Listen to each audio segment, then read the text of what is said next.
It's 32 degrees in Jacksonville, 18 in Kilkenny, 15 in Waterford, Ireland, 13 in Chester. This is TealTalk, the official podcast for the Jacksonville Jaguars in UK and Ireland. I'm Jay Lawrence, and as far as I know, I am still not related. Hello, Kyron Surin. Hello, Jay. You keep adding more and more destinations to the list of temperatures every week. The irony being is last week actually we had Brighton Beach, didn't we? And this week, our very own co-host Kyron Surin is actually coming from Brighton Beach. Can we get an estimated temperature this time? Estimated temperature 13 degrees. Okay. All right, we'll take it. We'll take it, won't we? Big episode today, actually, because we are joined by our greatest, Tony Boselli. I'm warning you, Key, I'm warning you. He might be raging. He might be raging a little bit. And we're also going to talk London visits, his life as a Hall of Famer, of course, and his days in the Jaguars locker room, you know, and how he would have responded as well to that loss in Buffalo that we will speak about in a second. UK's Jags fan, UK Jags super fan even, Kyron joins us with the big question. Fun big question, actually, this week. Plus, we have it's a big Duvall Dispatches, actually. Going to put it out there, Key, right at the beginning. Oh, Jay, I've heard this before, though. Biggest Duvall Dispatches yet. Okay. More tickets to Wembley Stadium, New England Patriots facing the Jacksonville Jaguars. If you're very quick, all the information in the podcast a little bit later on, as well as the locations for Jags meetups in London in October. And we'll have a look to the next game. Of course, the Jacksonville Jaguars are playing against the Houston Texans in week 4, which I think it's fair to say, isn't it, Key, that it's as close to must win as you can possibly get in week 4 after a bit of a beat down on Monday Night Football, Key. How are you? Are you okay? Not great. Right? Not great. Like, week 2 was hard against the Browns, but Monday night was just, oh my word, what is happening here? But I did come up with some highlights, if you want them, Jay. Oh. All right. Yeah, I'm not sure where this is going. Go on. My highlight is Josh Hines-Allen arriving in a beautiful cream suit with a neon orange shirt and matching orange handbag. Absolutely superb. What is he keeping in that bag, Jay? That's my question. What's in that bag? I can't answer that. And honestly, I think it'd be a bit weird if I asked him that now, to be fair as well. This is the moment, actually, when if you're listening on your podcast to TealTalk, you can actually watch this via YouTube as well. So you can see the outfit in question. And to be honest, if that was your highlight for Monday Night Football, Key, I'm not sure what that says about Monday Night Football. Sort of says it all, doesn't it, mate? Sort of says it all. 47-10, Key. Look, we're not going to touch on it too much because we've got Tony Boselli does enough talking for both of us, to be honest with you. Just tell me exactly more about football than we do, Jay. Well, I don't know. I know a lot about the O-line. Tell me how you felt watching that. Tell me, just tell me. Just tell me, okay. I've been a Jags fan for 11 years now. Since 2022, since Doug Peterson came in as head coach, things have felt very different. Things have felt positive, and there's been hope, which for a long time before that, there just hadn't been, quite honestly, since the 17 season. That was a standout season amongst many seasons that weren't great as a Jags fan. And honestly, Monday night felt more like that. It was really tough, but incredibly familiar. Yeah, I mean, yeah, but that's not honest. Yeah, I tell you what, I didn't actually watch it live. I didn't stay up for it, but what I did do is I got up and I watched it, and I didn't know the score beforehand, and I just watched like the whole thing. But I did get a text from somebody, and it was from like 1:30 at night, and all it said was, or maybe like 2 a.m. or something, and all it said was, "Oh my goodness." And I was like, all right, what does that mean? Yeah. Could that be good? Do you know what I mean? It could be taken either way, can't it? Do you know what I mean? Hang on, Jay, I fell asleep at 37-10. What happened? I'm assuming the Jags won. Yeah, they did win. I think that was really disappointing. And as I say, Tony's going to talk about it more in a second, but, it just felt like there were no answers. Do you know what? Anything that had been previously positive wasn't positive anymore. It looked like they were running through sand for a lot of it. It looked heavy, it looked difficult, it was sluggish, it didn't look great, but we said it last week, they are better than that. I don't think this represents what this team are capable of, and I think surely it can't get any worse against the Texans. It can only get better from here, right? Oh, credit to the Buffalo Bills as well, because they're a good team, and you can't look past that. They were on fire, weren't they? Yeah. Well, I've said this before on the podcast. I think I said it last week, didn't I? That Josh Allen is, one of my favourite players in the NFL to watch. Look, let's hear from Tony Boselli. But before that, I just want to read this one tweet that I saw, and maybe this sort of sums up how, Jacksonville Jaguars fans are feeling, because the owner is feeling in a similar way, right? According to Jax.com journalist Demetrius Harvey, Shad Khan was reportedly angrier than I had ever seen Khan. Now that's from a source close to Khan. If you're feeling that way, fans, your owner's feeling a similar way as well. Okay, let's hear how Jacksonville Jaguars Hall of Famer Tony Boselli is feeling the morning after the night before. Well, it was as everyone knows by now, it was a bad night for to be a Jaguar fan, and then to add insult to injury as we started heading after the game down to the buses to get on the buses to go to the plane. We were notified that there was a mechanical issue, so we were going to be stuck at the stadium for about 3 hours. So we ended up, I don't think we took off to about 3 a.m. Eastern, and I rolled into the house at 7 a.m. this morning. So, and what time is it? What time is it now? It's 10 now. It was a long night. It was bad enough getting our tails kicked on national television, but to make the trip home like that. So, but that's it. That's the way it goes. Well, we'll talk about the game. I mean, we can't not talk about the game, can we? No. As you say, wasn't a close game against the Buffalo Bills. That's me putting it in a nice way, isn't it? Just looking back, that's like saying, it's I'm being polite. This is the British politeness coming out. Yeah, I was going to say you're being way too kind. I mean, if you were here in the U.S. on doing a podcast or on the radio, you'd be saying that was one of the worst performances in the 30-year history of the franchise. Well, there we go. So we can go off that bit, actually, because I was listening to Happy Hour last week after the Cleveland Browns loss, and you were not scared of being vocal when it came to that loss. So, I mean, after the Buffalo Bills defeat, you've got to be feeling like that times 100.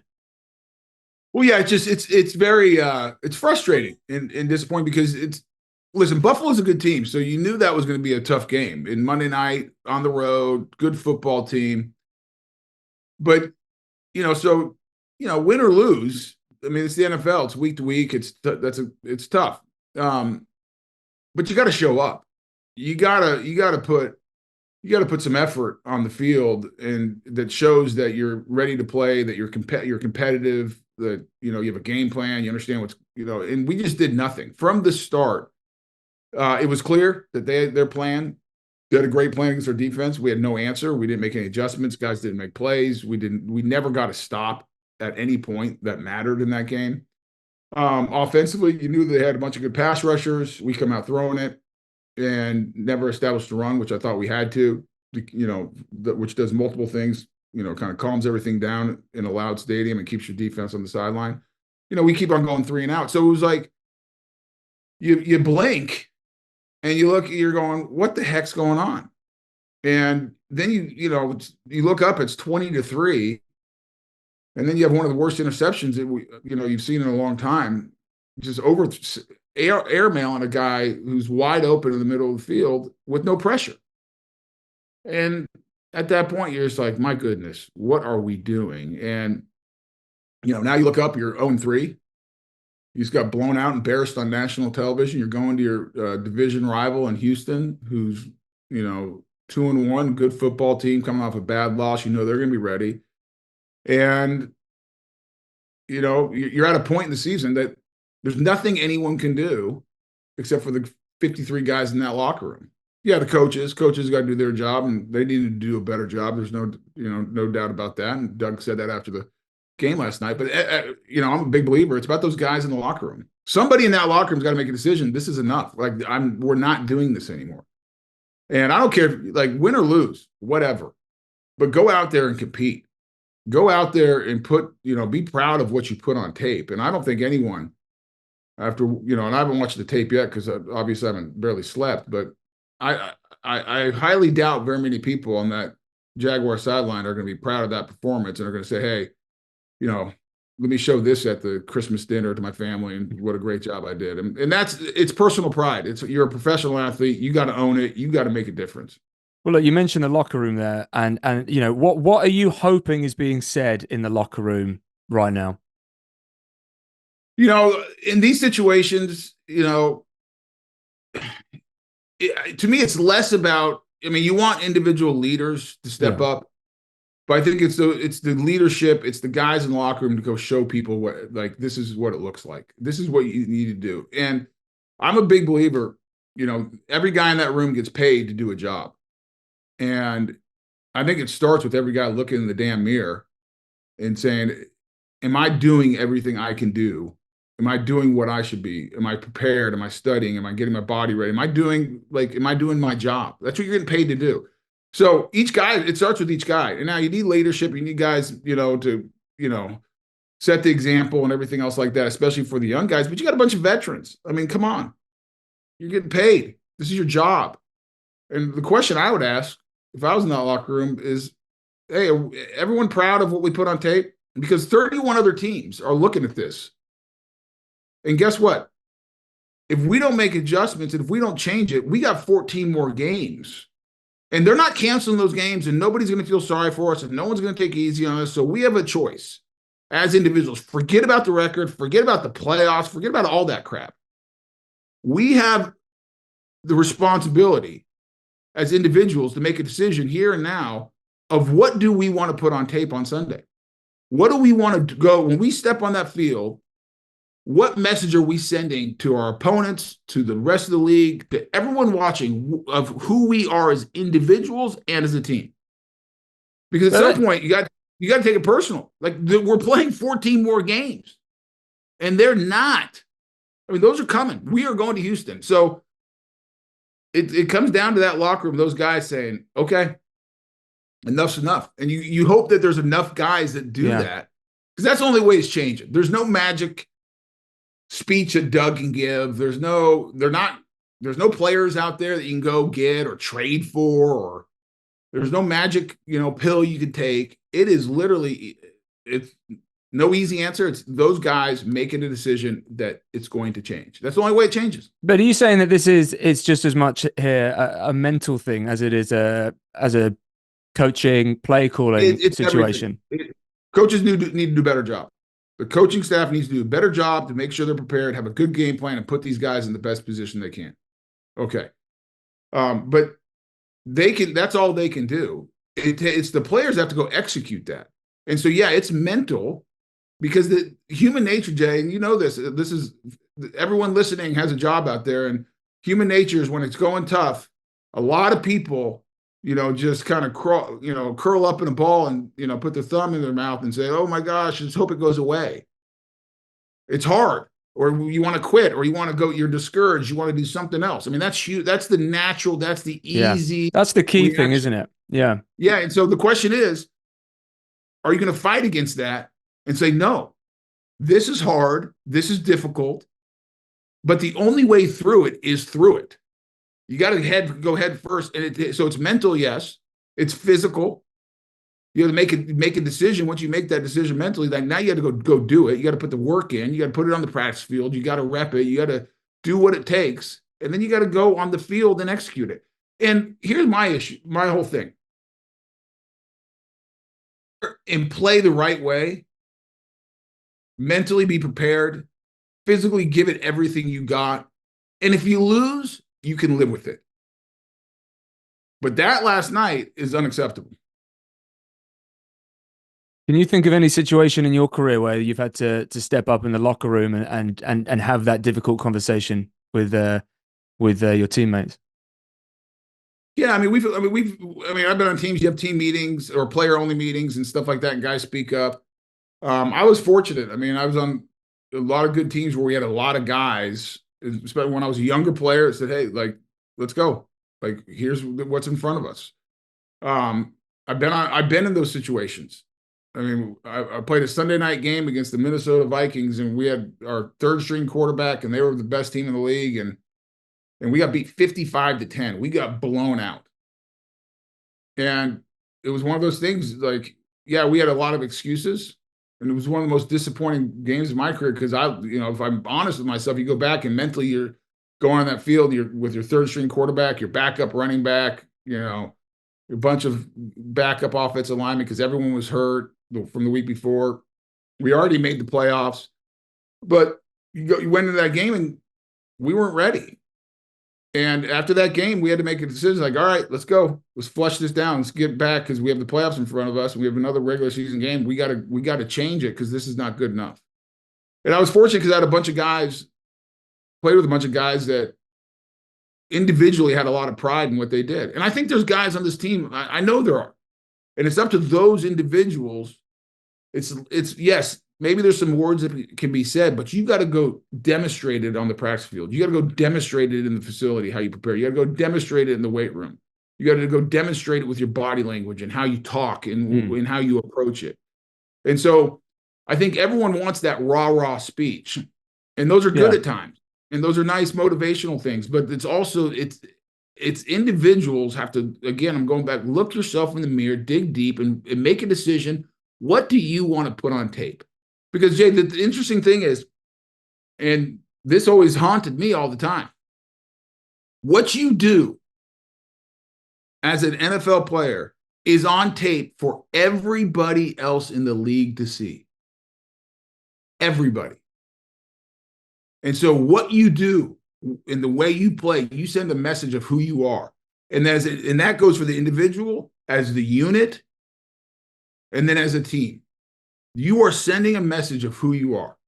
And for me, it was always like, man, that's my reputation. That's who I'm as a player. And so it starts with the individual. This is a players' league. The coach, like I said, coaches need to do better, but the players got to go execute it. Can we take a step back and talk Tony Boselli for a second, if you don't mind? We can put the Jags to one side, or current Jags to one side, so maybe you could have a little bit of relief in that side of things. Hall of Famer Tony Boselli, only a couple years actually ago that you received that honor. I want to know what it's like every morning when you wake up. Do you realize, I'm a Hall of Famer, or is it something that you just don't really think about until someone brings it up when you're on a podcast? Yeah. I mean, do I think about it every day? Probably not every day, but it's one of those things that, let me say it this way. I grew up loving the game of football since I can remember. I mean, this is what I wanted to do. I mean, I love the history of the game. I love what the game taught me and the principles and how it's played. I love the toughness and the physicality of it and everything about it. And so I have so much respect. And for the guys who kind of laid the foundation of football. And so to be included with the greatest of greats and to be on that team, that Hall of Fame team is so humbling and so, I'm in awe all the time. I mean, I go back to the Hall of Fame all the time. I'm around all those guys I looked up to, like Anthony Munoz and Bruce Matthews and the great offensive linemen and guys I watched as a kid, and then you're sitting around talking with them and you're a part of that group and understanding, talking about the game and the history of the game. So that's where it's like so special to me. Those moments. And then obviously, when you get introduced to things and they say Hall of Famer Tony Boselli, it's always like those little things always go like, man, that's pretty damn cool. Yeah. But you got to also at the same time at home, nobody cares. So are they not calling you Hall of Famer Tony? Is that what I'm calling you around the house? I've been married 29 years, and she doesn't give, she doesn't give crap that I'm a Hall of Famer. My kids love me regardless. They loved me before. They love me afterwards. And so, as a family, I mean, the fun thing, my kids get a kick out of it, and they think it's fun. But as a family, it's pretty much the same deal. And so it's not like I wake up and put the gold jacket on and stroll out to get my coffee, and everyone and my wife is serving me, saying, "Mr. Hall of Famer, here's your breakfast." No, it's you should go to Starbucks with it on one day just to see what happens. Yeah, but no, it's a huge honor, and it's something that that I obviously cherish and pretty excited to be a part of. Which Jags do you think are the next up on the list then for the Hall of Fame? I mean, there's three guys that I believe that from the Jaguars organization that deserve to be in there. Tom Coughlin is, for what he did at the Jaguars and also New York Giants, one of the greatest coaches to ever coach. Fred Taylor, if you watched him and saw what he did as a player, I mean, one of the greatest, if not the greatest Jaguar of all time. And the numbers he put up compared to other guys who played the game at that position, in my opinion, he is a Hall of Famer. He deserves to be.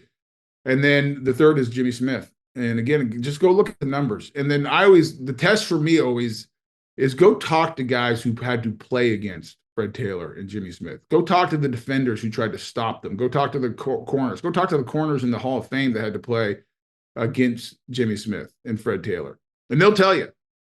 I mean, I sat around a table just last August at the Hall of Fame and with a bunch of Hall of Fame Steelers who are Hall of Famers, and because we played against them twice a year, and listen to them talk about Fred Taylor, listen to them talk about Jimmy Smith, listen to the guys. And to me, those guys are Hall of Famers. I hope all three of them get an opportunity to get in one day. I think both Tom and Fred will be finalists this year, is my guess. They were finalists last year, so they're right at the doorstep, and I hope they get in, and because I think they really deserve it. Moving ahead to London, which is literally only a few weeks ago now. Can we expect it? Can we expect to see you ever in London? I'll be there. I get there the Friday. I fly out Thursday, so Friday before the first game, the Tom game against the Bears, and then I'll be there all week, leading up to the Patriots game at Wembley. What's your favorite thing about coming over to London? Football aside. Yeah, London's one of my favorite cities. It's funny. My wife, I've traveled all over the world and most of Europe, and my wife said multiple times, if we were to live, the one city I could for sure live in outside the U.S. is London, because it's such an international city. I like to eat, great food, great culture. It's a fabulous place, the history and everything else, and the people. So I love it over there. Heck, for the last, outside the COVID years, I've been to London 2 or 3 times a year, every year. And I absolutely love getting over there, whether it's in the off season when we do our Jag UK tour or during the season when we play. It's a fabulous place. So I look forward to getting over there, visiting some of my favorite restaurants. And you got to share them now. What are your favorite restaurants? Well, it's more like I love Indian food. Yes. And so, yes. And I don't want to say which ones because I'll butcher them because there's so many. But I will.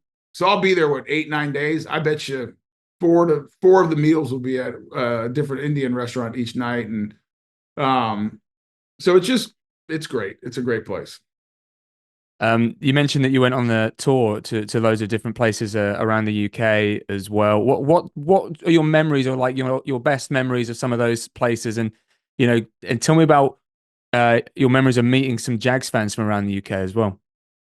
Yeah, I mean, I think the fun thing for me is when you think of the UK, everyone obviously starts with London, and it's a great city. But I like getting out and seeing we've been up to Manchester and Liverpool and all over the UK, and it's great seeing. And my favorite part, whether it's in London or some of the other cities, is watching how much the game of American football has grown. And coming over there for 13 years now, and the first couple years, people not knowing when to cheer and understanding the nuances of the game, and to now where people understand it, and the questions I get are real, like no different than questions I'd get in the US about the game, and they understand it. And you can see the fandom growing in the UK, and then what the Jaguars do with the Jag Tag program. So going around to see these young kids play, and actually some of them like, wow, they actually understand the game. They like American football and going to camps. And so just seeing the growth of it is my favorite part, and interacting with the people who really love the game that I love. And because, obviously over there, English football is the number one sport, and that's what everyone loves, which I've come to be honest with you, I didn't know anything about it growing up, and now I actually follow the English Premier League because I got a vested interest in Fulham and follow them every week, and so I love that game. But to see the game I love growing and getting a fan base and people becoming more passionate, that's my favorite part. I apologize, but we just had a nice talk about London, but I'm going to have to ask you one last question that might get your blood pressure rising again. We'll speak about Jags, Texans. As you mentioned earlier on, they dropped a game against the Vikings. Now, Jags would only be actually one game back if they won this weekend, if my maths is correct. Sure. And it might seem like a stupid question, how critical do you think this game is? Well, if you just look at the numbers, I think it's less than 3% of the teams who start 0-3 make the playoffs. And I think it's only one team since 2020 has made the playoffs after starting 0-3. So your odds of making the playoffs after being 0-3 are pretty low. And I think they obviously go down even more if you're 0-4. So like from a math standpoint, you're running out of room. And so this is a game that I really think, I go back to what I said earlier, you can't even think about the playoffs. I mean, that is so far out of everyone's mind. It should be right now. You're just trying to find a way to win a game. Like, don't worry about anything else. And this is the key, because it's going to be really noisy and a lot of voices, and and you're going to be hearing. And as a player, you got to put earmuffs on. You got to put the blinders on. It doesn't matter what they're saying on podcasts, on the radio, with the fans, with the writers, what your family's saying. You better ignore it all, because it's nothing but poison. And so really it's about figuring out how to win one game. And you're going to Houston, and they got a good football team. They're better on defense than they were last year. Obviously, they got a bunch of weapons on offense. We're a heavy man team. We better figure out if you're going to play man, because their receivers are better than the Buffalo Bills receivers. Now, they don't have a quarterback. I mean, C.J. Stroud's a good quarterback, but he's not Josh Allen. But this is a huge test. And if you don't get ready, if you're not ready to play, you're going to get embarrassed again, because that's a Houston team that felt like they played really poorly offensively, turnovers, penalties, and everything else that, led to that embarrassing performance against Minnesota. So they're going to be dialed in. They got a good head coach in DeMeco Ryan, and they're going to be ready to go. And if you don't match that in that place, because it's going to be rocking, and they don't like the Jaguars, boy, it's going to get ugly again. And so that should be your only focus as a Jaguar this week. Tony, thank you so much. We'll see you in London. Can't wait. Looking forward to it. Thanks, Jay. Jacksonville Jaguars Hall of Famer Tony Boselli there, talking about the Bills, talking about the Texans game, and more importantly, talking about his love for two things: Indian food in the UK and wearing his Hall of Fame jacket in Starbucks. At least I'm trying to make it a thing. Trying to make it a thing, Key. Trying to get him just to walk around, seeing how many people pull it out. Jay. That's why. That's why. Actually, I don't know if they still do it, but like when you go get a coffee and they say, "Oh, can we take your name?" and then they shout your name. Do you think he puts all pro left tackle Hall of Famer Tony Boselli on the? That's what I'm saying. That's what I'm saying. I tell you what, that would be a really good advert, like a commercial. So all I'm saying, Starbucks or any other brand, get in touch. Not that I have anything to do with it. I mean, lovely guy, and obviously you got to know him on the tours as well, Key. Is there anything you can tell us about him? I can tell you that Tony loves to play a hand of cards every now and again, and that he doesn't have the same taste in music as his daughters. Okay, what does that mean? we were asking everyone what kind of music they like, and every time his daughters mentioned someone, Tony would be like, like really disapproving. Yeah. When you say he's good at cards as well, does that mean that he's taken money off you in the past? He's not taken money off me, but he has taken money off someone. I'm not going to say who. I shall remain impartial. But Okay, I will all right, say Tony is always welcome to come round to my house for authentic Indian / Mauritian food.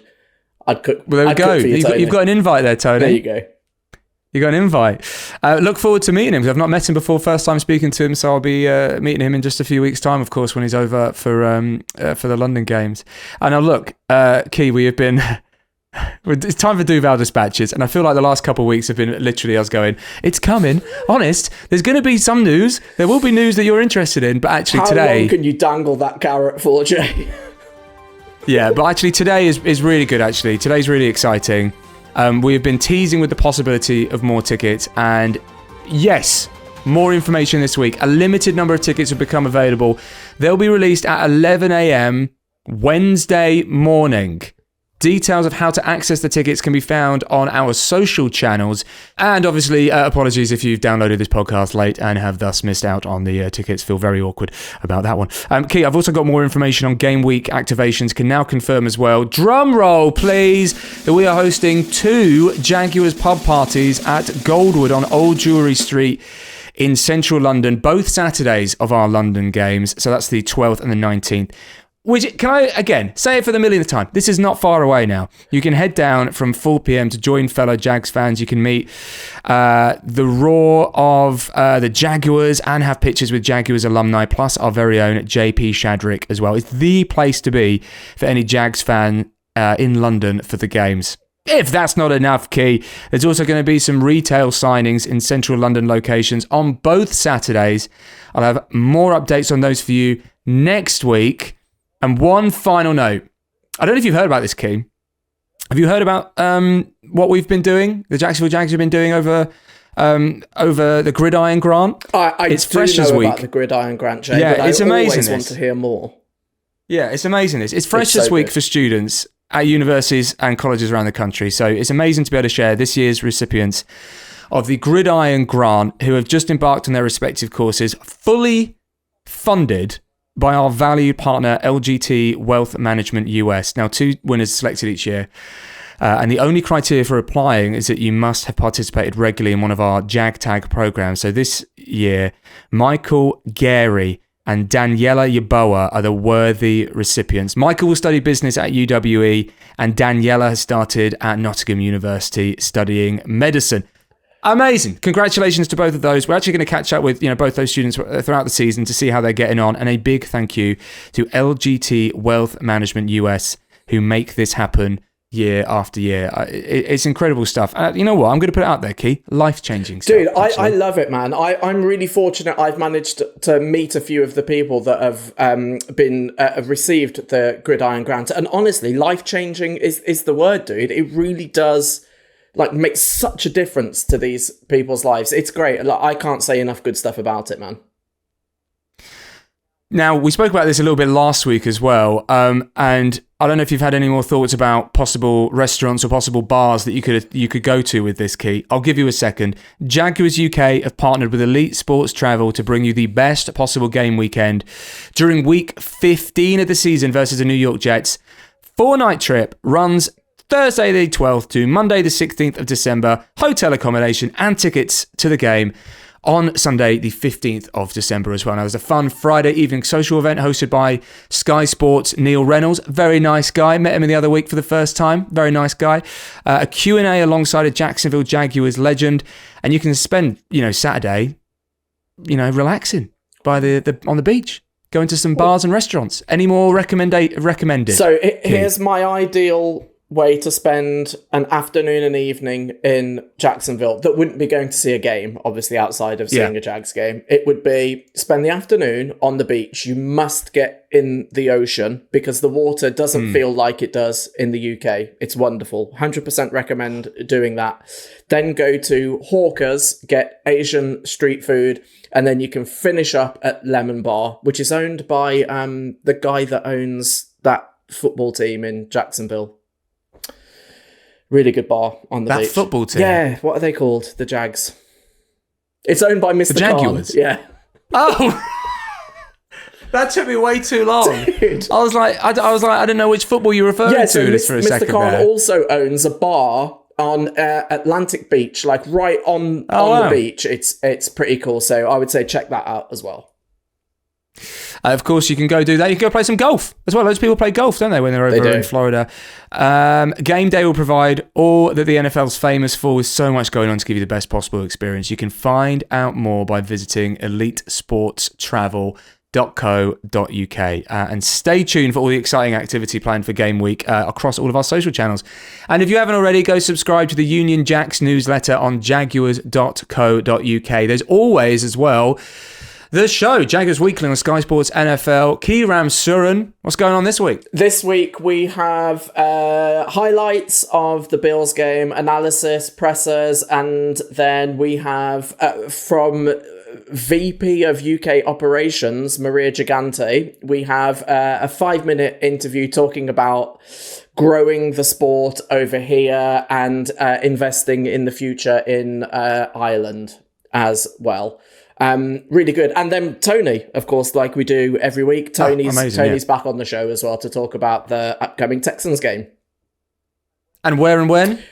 Same as always. Well, actually, this week's episode is on Thursday night. Oh, there we go. Same as always. I could hear you rolling your eyes. Same as always, but different. But it's not. This week we're on Thursday night, 9 p.m. Sky Sports NFL.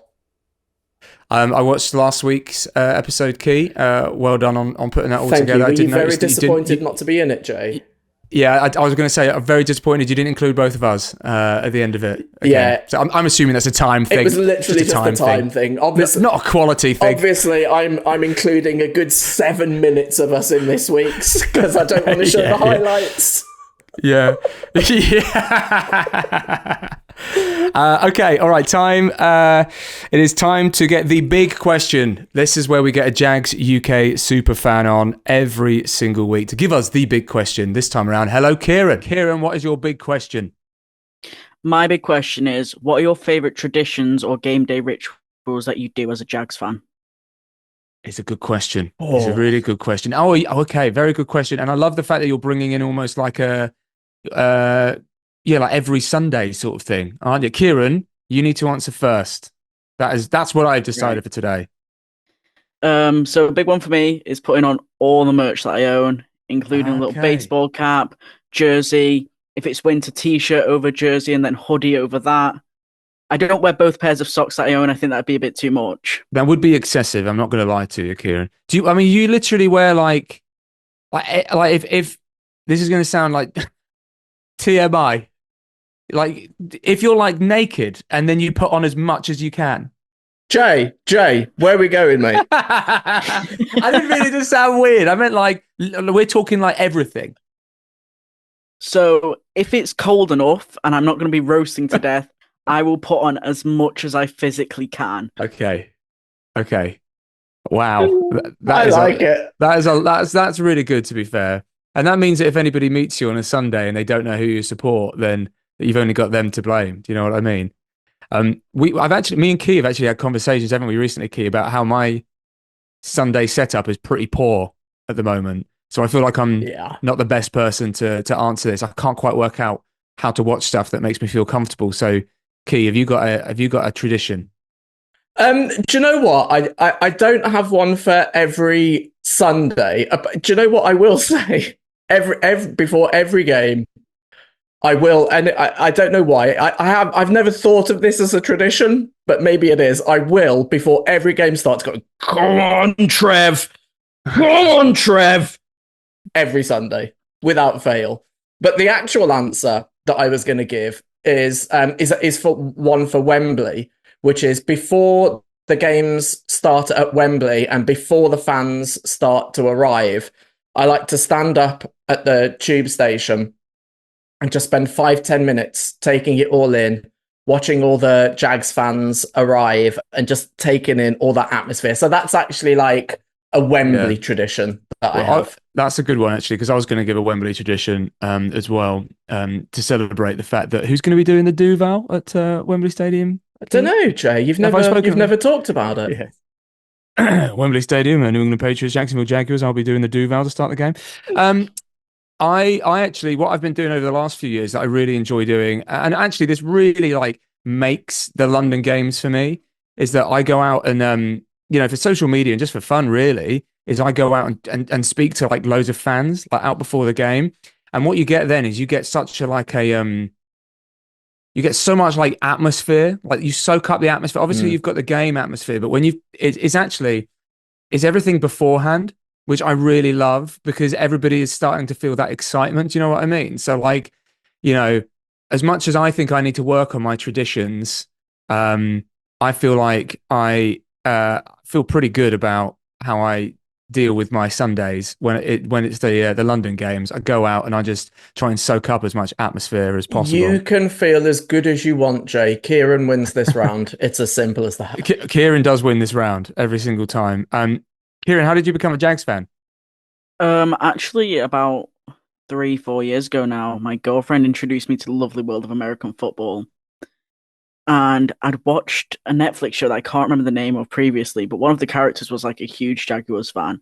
So that was the first team that sprung to mind. Oh, is it The Good Place? It's a good place, isn't it? Yes, that's it. Yeah. That's it. And now I am knee deep in Jacksonville Jaguars merch. Every birthday, every Christmas, every anniversary, it's just a new Jaguars piece. And I'm running out of body parts to put things on. Do you know what? That's so funny that The Good Place got you into the Jags, because I remember like watching it at the time being like, it's so bizarre hearing someone shout Blake Bortles on a comedy TV show. But I never thought that actually some people will become fans because of that. So what was it? Was it just like you just heard them talk about it and you thought, well, if I'm going to be an American football fan, I might as well support this team? Yeah, I already knew at least one important figure. Yes. Jason was my favorite character. So I just thought, in for a penny, in for a pound. Are you going to be at the London games, the Wembley game in particular this year? I am indeed. I'm looking forward to it. It's become my yearly tradition. I've actually started collecting, the flags that they leave under seats. Love it. I've got one somewhere, actually. Yeah. I've got 4 of them now. One from, I think my oldest one is from 2014. I keep scouring them on eBay as well. Oh, do you really? It's a bit obsessive at this point. You need to. Have you told your family this? Because that's what they should get you as a present for Christmas or your birthday. These flags. Yeah, I think for last Christmas, my mum actually got me the 2014 flag and a Jacksonville Jaguars backpack, which is now my daily driver for everything. Nice. I mean, do people ask you like every now and again? Like, do people ask you about it? Like the people that don't know what your merch is? I've not really had any questions, but I'm usually pretty vocal. Yeah. Oh, okay. Fair enough. If anyone's talking about sports, I will be butting in with the NFL at any opportunity I can get. Kyron, give me your favorite current Jags player and your favorite of all time. Yes, good question. Oh, current, I'd say probably Evan Engram. Nice. I love his. I can't really vocalize it. I love his style of play. I think he is a really big aid out on there on the field. He was my 3rd pick this year for fantasy football. 3rd pick. 3rd pick. I don't pick very well though. I'm right. Usually a bit all over the place. I actually think my rating this year was a C. Say that. I picked him 3rd, but I'm terrible. Listen, the app thinks I'm terrible. So I don't believe it for a second. Dude, I think that's such a great shot. His attitude is exceptional. Like he's a brilliant player. But when you hear him talk about the locker room and being a leader and all of that sort of thing, I just love that guy, man. That's a really good shout. I like that a lot. Well, he was on the show, wasn't he? He was on the show a couple of weeks ago. Jealous of you. Yeah, he was a really nice guy, and I don't know if you caught it, but he did say that he has a celebration lined up if he catches a touchdown at Wembley Stadium. I mean, what do you think he should do? Is there something that you had in mind when you heard that you think he should do? There wasn't really something that I had in mind that I think he should do. More just, I hope I can see him. Yeah, fair. You know? Yeah. Yeah. I just want to see that. I hope he gets back on the celebration. field, to be honest. Yeah. You know. Before you go, Kyron, we've got to do predictions for the next game, which is obviously the Jacksonville Jaguars playing the Houston Texans. We've been tallying it up. Key, how have we been doing? I think you're 0. I know that much. The fans are on 0 as well. I can't remember what I think. So it 0. Something says to me that you're on 0 as well. Yeah. There, Key. Yeah. And look, we haven't been doing brilliantly. We've said that the Jags were going to win every single week. Kyron, what is your prediction this time around? I don't want to jinx anything, but I really do think the Jags have it this time. Okay. I mean, you know, it'll be a good comeback after what happened with the Bills. So I'm predicting it's a Jags win, and if I'm gonna put numbers out there, I'm gonna say probably 17-6 or 7. Woo! I'm confident. I'm confident. Confident in that D. Wow. Okay. Which is a sentence that you should never say again. Key. Key, what is your prediction? My prediction is based on the last 3 weeks and getting 3 of them wrong. I'm going to stick with the Jags and I'm going 34-10. 34-10. 34-10. Literally, everything changes in the space of a week. The offense is on fire. The defense is stopping everything. 34-10 to the Jags. Okay, well, I'm going to sound like the bad guy here, I think, because I think that the Houston Texans are a really good team. They're a really good team. And you know what's really frustrating is I feel like, you know, before the season, if you said the Jacksonville Jaguars, you know, they're going to lose to the Houston Texans, I feel like as frustrating and as annoyed you might be, you could understand that the Texans are a really good team. But I think that what doesn't help is the 3 losses before this mean that it could be an extremely big problem. I'm going to say the Houston Texans 27, Jags 24. Oh, I feel like a bad guy. Am I a bad guy? Jay, I feel like you're giving up the right to host this podcast. I'm changing my mind. Kind of prediction. The thing is that you said Jags 27, Texans 24, right? That's what you meant. That's what I said. That's what you meant. That's what I said. Yeah. Well, I it's just after. Look. We are recording this on Tuesday. I hear you do. It is literally hours after Monday Night Football. You heard Tony Boselli earlier on. You know, it was a difficult game, and that's a nice way of putting it.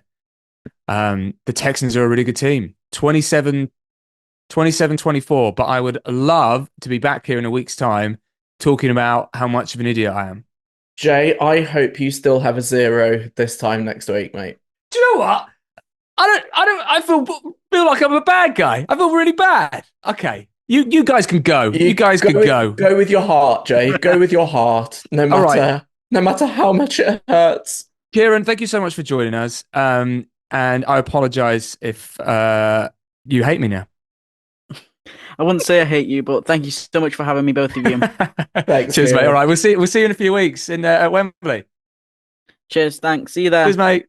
Okay, Key, I feel like we should preview the next game on the Jacksonville Jaguars schedule. And actually, it's a really important... they're all important now, obviously. Yeah. But this is particularly big. Week 4, 0-3 the Jags are right now, and they face a division opponent and actually, potentially, you know, one of the hottest teams in the NFL right now. Granted, they just lost against the Vikings. The Houston Texans at NRG Stadium.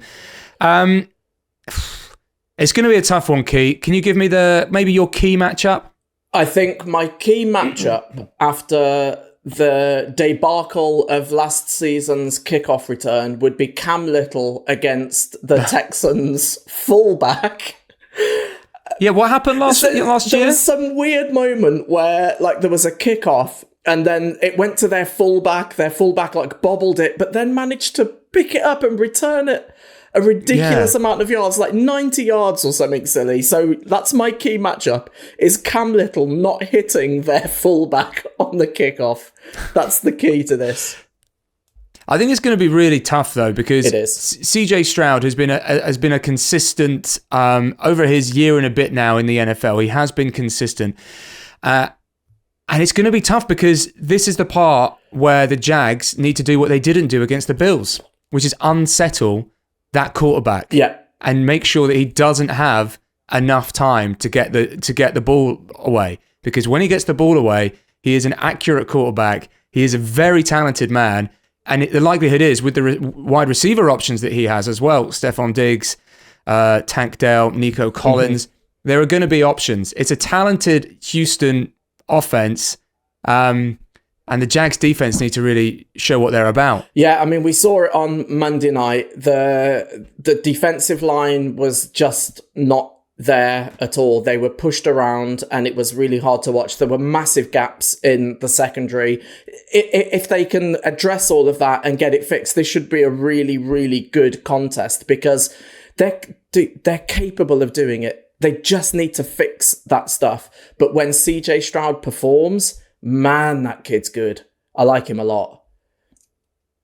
Yeah, and I mean, that's why it's quite frustrating that he's in the same division, isn't it? I'm sure that's a lot of people. And then it's Colts after that as well, so it's 2 divisional games back to back, isn't it? Yeah. Oh, man. And that's why I think, look, maybe, I know that I spoke about before thinking that this is going to be a really hard game.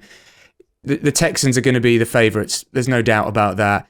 But the Jags, they managed to win last year in Houston. If they're able to do that, and if they're able to beat the Colts, well, look, 2-3 isn't the worst thing in the world, right? It's not the worst thing in the world, and it also means that they're 2 games against other teams in the AFC South, and that can't be overstated how important that is. Absolutely, that all counts. And also, let's not forget, they will have an advantage going into the games in London. If they can get a couple of victories under their belt coming into the London games, I feel confident that they'll leave London with a positive record. I think the key thing is they need to get that lead. They need to get that lead early and settle down. Settle down, Jay. That's it. Settle down. Everything's okay. They can do it. They can do it. They have the skill. They have the capability. They can do it. Settle down. Okay. Let's be back next week. Same time, same place, Key. Hopefully the Jags with a 1-3 record with that win against the Houston Texans. Are you going to be watching it at home? What's your plan? I shall be watching it from Brighton again, and it'll be a double screener. It'll be Red Zone on one, Jags game on another, Big Dog right next to me, daughter other side. Perfect. What a setup. Yeah, I was literally, for a second there, I thought you were referring to your daughter as Big Dog, and I thought, well, I'm not sure how she's going to take that. Dude, she'd love it. She'd love it. That's her new nickname. It is from now on. There we go. Okay, we'll be back same time, same place. If you haven't subscribed, wherever you get your podcasts, please feel free to. It'd be amazing if you could.